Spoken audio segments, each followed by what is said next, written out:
बच्चों, आज मैं आपकी पाठ्य पुस्तक आकृति के पाठ 3 मेरी माँ पाठ का अभ्यास कार्य कराऊंगी। तो चलिए शुरू करते हैं। प्रश्न संख्या 2, सही उत्तर पर सही का चिन्ह लगाओ। पहला है 11 वर्ष की उम्र में रिक्त स्थान विवाह कर शाहजहांपुर आई थी। अब ये हमारे 4 विकल्प दिए हैं, तो सही विकल्प पर हमें सही का निशान लगाना है। तो हमारे विकल्प हैं दादी माँ, चाची जी, माता जी, भाभी जी। तो 11 वर्ष की उम्र में कौन आई थी शादी करके? माता जी। तो माता जी के सामने सही का निशान लगाना है। तो ऐसे ही आगे के विकल्प आपको स्वयं करने हैं। प्रश्न संख्या 3, रिक्त स्थानों की पूर्ति करो। क, उस समय वे नितांत रिक्त स्थान एवं ग्रामीण कन्या के रिक्त स्थान थी। तो इन दोनों में क्या आएगा? उस समय वे नितांत अशिक्षित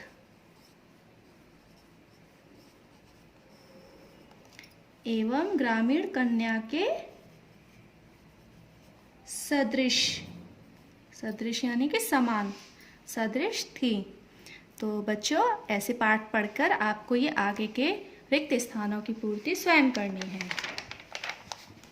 अब है हमारा प्रश्न संख्या 4, सही मेल मिलाओ। तो आपको जो पाठ पढ़ा था, तो आपको इस पाठ को पढ़कर इन मिलान को पूरा करना है। तो पहला है गृह कार्य की शिक्षा। तो माता जी को गृह कार्य की शिक्षा किसने दी थी? दादी जी की छोटी बहन ने। शादी के कुछ दिन बाद दादी जी ने अपनी छोटी बहन को बुलाया था ना माता जी को गृह कार्य की शिक्षा के लिए। तो ऐसे ही पाठ पढ़कर आपको इनको पूरा करना है। अब है प्रश्न संख्या 5, निम्नलिखित प्रश्नों के उत्तर लिखो। पहला प्रश्न है बिस्मिल की माता जी का विवाह किस उम्र में और कहाँ हुआ था?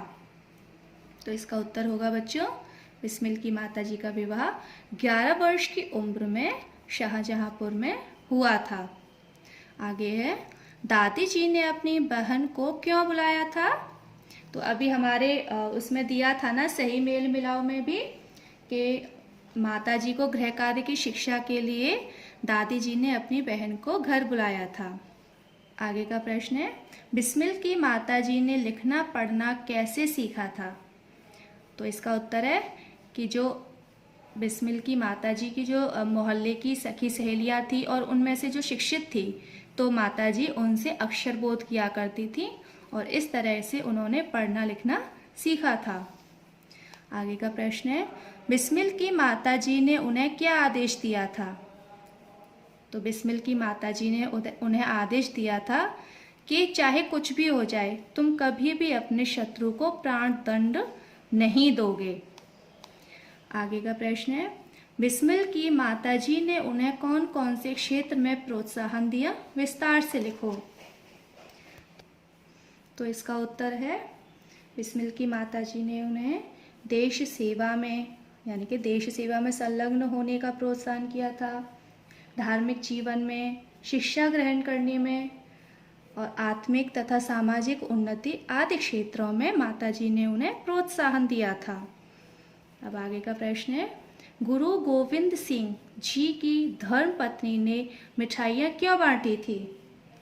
तो इसका उत्तर है बच्चों, गुरु गोविंद सिंह की धर्म पत्नी ने जब बच्चों अपने जो उनके पुत्र थे उनकी मृत्यु का जो समाचार सुना था, तो वे बहुत हर्षित हुई थी।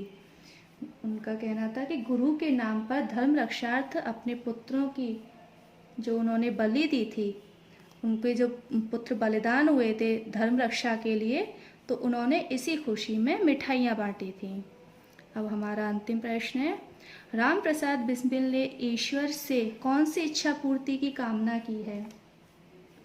तो इसका उत्तर होगा राम प्रसाद बिस्मिल जी की इच्छा है कि परमात्मा जन्म जन्मांतर उनको ऐसी ही माता दे जो कि उनके हर क्षेत्र में उनकी सहायता करें और अंतिम समय में भी उनका हृदय कभी विचलित ना हो। बिस्मिल जी कहते हैं कि मेरा हृदय अंतिम समय में कभी विचलित ना हो और अपनी माता के चरण कमलों को प्रणाम करके मैं अपने इस शरीर का त्याग करूं। तो बच्चों, अब आपका गृह कार्य है कि आपको प्रश्न संख्या 5 अपनी कार्य पुस्तिका में सुंदर लेख में करना है और प्रश्न संख्या 2, 3 और 4 इन्हें आपको अपनी किताब में स्वयं करना है। ठीक है बच्चे।